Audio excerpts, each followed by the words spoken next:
Morrow. I got this.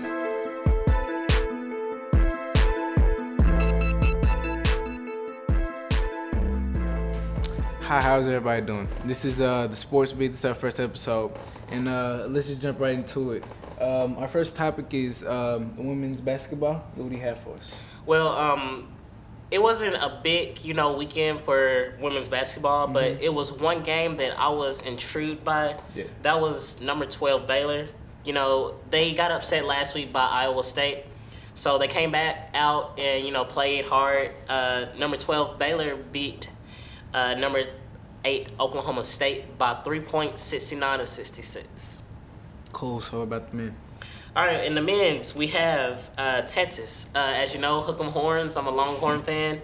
Texas men upset 3 ranked basketball teams back to back to back. They upsetted Iowa State, Kansas State, and a surprise, Baylor. Also, we have a Big Ten matchup that I was intrigued by, the battles of the unbeaten in the Big Ten play. Number 22, Michigan upset number 3, Michigan State, 80-75. Cool. So let's jump right into the NFL. What are your thoughts on the players of the year? Well, I have some pretty, good players. Some of them are my favorites, but when it comes to being, into sports, you have to be overall and you have to think, not just what your team is. So, slated in as my MVP, I have Peyton Manning. This was an impressive year by him. This was his second year with the Denver Broncos. Last year was a critical year for him. Not so many people knew that he was going to be able to make it with the broken neck, and he had neck surgery. He came out there, he broke my favorite quarterback, Tom Brady's record. He threw for the most touchdowns. He threw 7 touchdowns. Right. That's impressive, And I think his offense had the number 1 points and yards in one season also. Yeah. So I think that's pretty good. In NFL history, so. Yeah, and my offensive player of the year was LeSean McCoy, running back of the Philadelphia Eagles. I've been hearing about him, but this was just something. He had he just intrigued me because he went out there, was just a running machine, beast. Was in the category this year with AP. Right. He even did better than AP this season, but he did have a better offensive team. He had a quarterback by the name of Nick Foles that just came out there and just took over.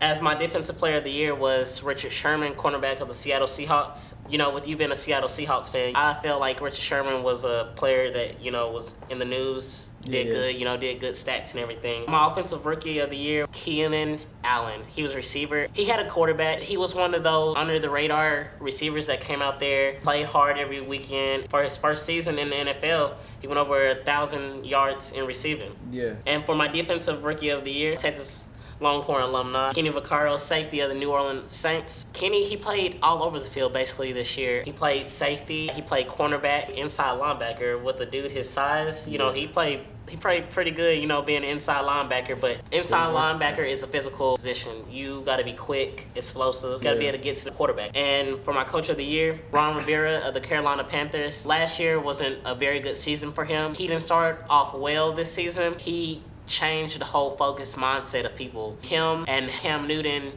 put a team together. I know Cam Newton's just a quarterback, but Cam Newton also did things and helped Ron Rivera getting the team together. That's the reason I go for he changed it. He knew he was on the hot seat coming into the season.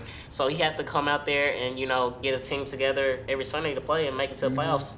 And they were number 2 seeded team. What are your thoughts on, Well, as far as coach of the year, I definitely agree with you as far as Ron Rivera. Last year they didn't have a really great season. I even heard some people saying that that little winning streak they went on last year was the worst thing they did the season because they might have saved his job because people just didn't think he was too great of a head coach or whatever. This year, like you said, he really turned things around. Super Bowl is February the 2nd. Really shows the work that they might not even play. My coach of the year, I gotta go with Bill Belichick. Just the things that him and Tom Brady were able to do this year. Hopefully, it isn't Sunday. Not many people knew about really. And Gronk being in and out of the lineup. Hernandez not being able to play, because of his troubles and everything. I think Bill Belichick really deserves Coach of the Year. I wouldn't bet against Ron Rivera either. So, as far as MVP, Peyton Manning, man, he had a really dominant season.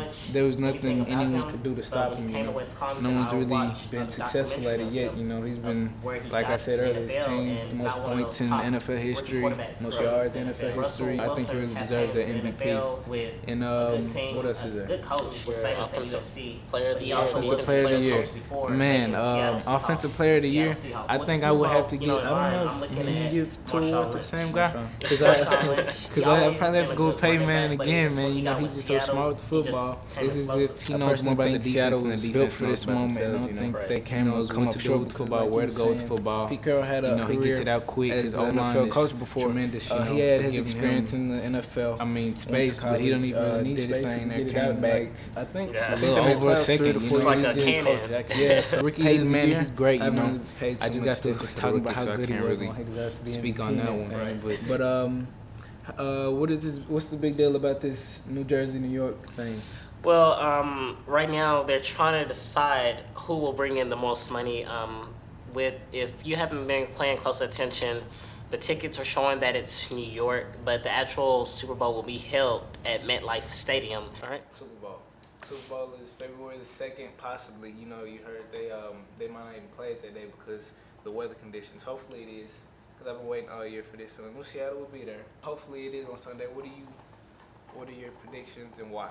Well, I'm a New England Patriots fan. My team was upset by Peyton Manning. I don't have anything wrong with Peyton Manning, but I have to go against him. I'm taking the Seattle Seahawks.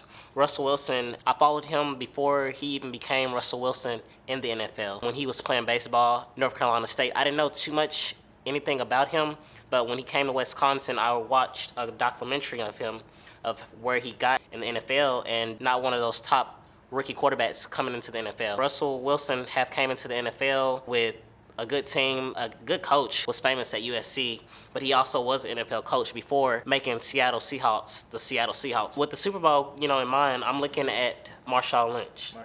Marshawn Lynch, he always been a good running back, but it's just when he got with Seattle, he just came explosive. I personally think Seattle was built for this moment, and I don't think they come up short because, like you were saying, Pete Carroll had a career as an NFL coach before.